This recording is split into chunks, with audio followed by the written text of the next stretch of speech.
Hi, you're very welcome. And in this video, what I want to show you is basically combine what we've done in the last two videos and just show you how you can kind of enter the formula once and then copy it down. So I come up here to my formulas. So again, I've got my product ID here, same data set.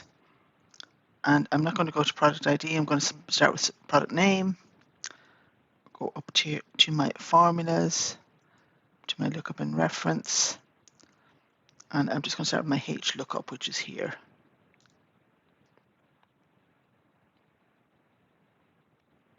Oops. Which is there.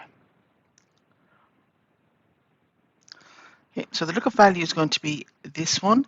Now I'm going to use my F4 to lock that. And then I go to my table array and I highlight from A1 down to 10. I just do Control Shift arrow across. F4 again to lock that.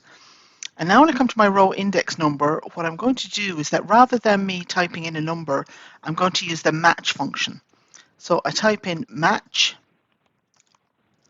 open my left bracket, and what I do then is I click on my product name here, and just use F4 to lock it, so it's locked to the row, locked to the column, sorry, then comma, and then I come up here to my product ID up here, F4 to lock it again, comma 0, and then I close my brackets.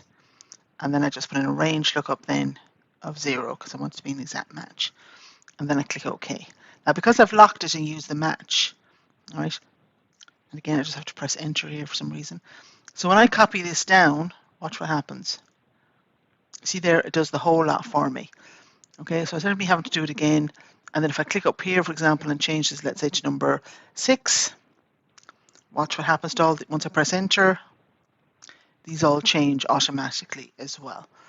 All right.